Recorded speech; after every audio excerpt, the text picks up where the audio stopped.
El Hotel McKittrick en la ciudad de Nueva York es uno de los personajes principales de la más cotizada instalación de teatro del momento. Soy Miguel Herrerías y acompáñenme en esta exclusiva entrevista a platicar con los actores, los productores y los creativos detrás de la magia de Sleep No More. Sleep No More is a kind of performance that would be nothing without its talent.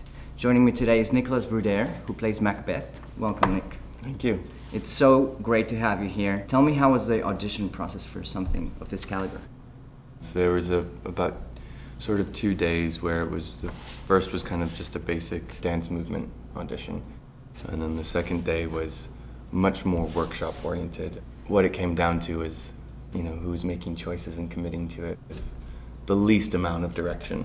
The most amorphic thing in the show is the audience, so you never exactly know what you're going to come up against. There's a lot of room for improvisation, it seems at times, in the show. How true is that? It's really a yes and no. We have to have a really high structure that we can always sort of commit to. So when a change happens, you can go back into it, not just for yourself, but to also tell the story. Yes, and respect the flow of the show. What's one of your favorite scenes or relationships within the world of the play? Maybe with Lady Macbeth. Oh man, that girl. I love the banquet. The majority of the audience they come together, and then the Macbeth characters, which is really only half of what's going on, sort of come together. We're all telling the story on the same page now. Without revealing any mystery though, there's some highly coveted one-on-ones during the show. What's the furthest interaction you've had with an audience member? Depends on how you describe furthest, I guess. And it runs from advances to violence to folks getting really into it. And I don't know how to really describe that, but if you can just use your imagination, but you have two people locked in a room. That's interesting though, because it is very sensual and it's voyeuristic. Yeah. And the mask creates this distance between the actor and the audience. Yet. True. I think some people are really surprised of how they react to things. Finally, Nicholas, what would you tell to the audience in Latin America? What makes Sleep No More so special? Oh man, guys. This is a show where people have experienced dance for the first time. And it sort of proves that that dance crosses all the barriers of language, of, you know, really even of like, what's the type of theater that you like to see. It's extremely cinematic. Extremely. I think it would be hard to be comfortable again as a passive audience member. Yeah, I would say, and it is a challenge. So if you ever stop by, make sure you bring some comfortable shoes. When it comes to immersive experiences in extraordinary places, Immersive is definitely the company to go. And joining me is producer Randy Weiner. Thank you so much, Randy. That's great. Thank you for taking the time to talk to me. Of course. Let's talk about this incredible production. Sleep No More. How did it come to collaboration with Immersive? Sleep No More is actually a creation of a company called Punchdrunk. And 4 years ago, I was in London.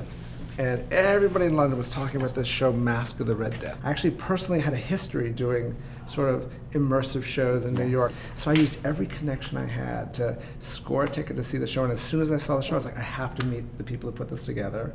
I said, I think there's a version of what you're doing here with Mask of the Red Death that if it played in New York City would blow people away. And I was like, if we're taking this to New York, we're going to do this bigger, better than any other version of a Punchdrunk show you've ever done before. Yeah. There was no beginning, there was no end, there was no middle. It's hard to try to explain. A lot of people were interested in Punchdrunk but had no idea, like, how could you actually produce this and get the money to do it and get it to work? And to get a place like this in New York City, I mean, this is 100,000 square feet in New York City. With a story that the McKittrick has. Yes. In 1939, it went out of business with all the sort of economic troubles and problems that were going on in the U.S., and no one had been in here since 1939. So it's basically an empty... It creates such a mood, you know, just from that. What I love is people often go through the show and they'll spend 3 hours here exploring things and sort of getting the vibe, and then they'll say, at the end of it, you know, the show's over, they'll be like, I have to come back because now I know how I want to see the show. So we get tremendous repeat customers. And we get tremendous of those repeat customers bringing their friends because it's something like nothing else. En esta producción hay solamente 2 reglas. Cada persona tiene que usar una máscara como estas y no puedes hablar con nadie. Fuera de eso es una experiencia personal. Es un viaje en la imaginación. This performance is such based on movement. Tell me a little bit about the process of how was creating the storyline. We took sort of key words or key elements or key ideas of scenes and then really sort of like explored that over and over again and how do you do that movement-wise and something that's not in the text which we can add to what's already there. How intricate was the audition process and what it factors were you looking for? Well, Felix and Maxine, the directors, they always look for people who just have amazing presence. They walk into a room and instantly your eyes are on them, and even doing nothing, they're so interesting.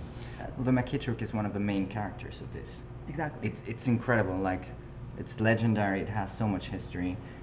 Even the actual special program smells like it does, though. It does. It's like mysterious and rich, and it's fantastic. When you're able to step out and see your other, you know, your castmates perform in the space itself becomes its own environment, and then to fall into that as a performer and have that to move within is amazing.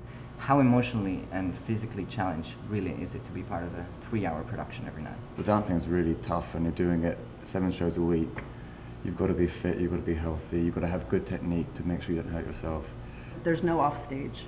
There's no break time. Even when you're traveling from one space to the next space, you've got 30 people who are following you. You have to be connected all the time. All the time. There's no breaks. All the time. If there was a possibility to create a new character or invite a new guest, which I know there's been, what do you think the reality of Sleep No More and the world of the play could handle? New character? Like a Latin character. Something, you know, that will question you and... Like you, for instance. The gallows green post. No, but really, I think is there space to bring someone else, or is it really tightly knit in that sense? I think the show is constantly growing and evolving, and we never say never about anything. Most people like to lose themselves in an environment for 3 hours where they can become anonymous and explore and The wonderful thing about being in this show, like if you go to see a dance piece in London, it's the same 20 people at every single show. I think it's the same in New York. Yep. But this, we got people who are into dance, people who are into theatre, people who haven't seen a play in their life, people who like video games, people who like film. The amount of people who come in and watch the show, they're not all like theatre people or dance people. Yeah. And you couldn't get to perform to an audience that you'd never ever see in your life.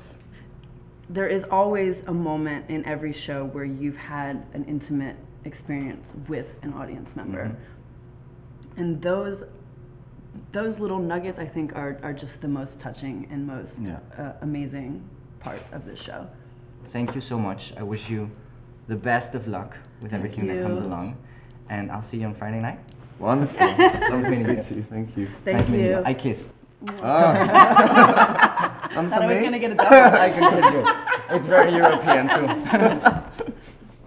Espero que hayan disfrutado de esta experiencia que fue el detrás de escenas y las entrevistas de Sleep No More. Así que si no han visto este show, vengan a Nueva York lo antes posible y se los aseguro, no se arrepentirán. Soy Miguel Ángel Herrerías y me despido desde Nueva York.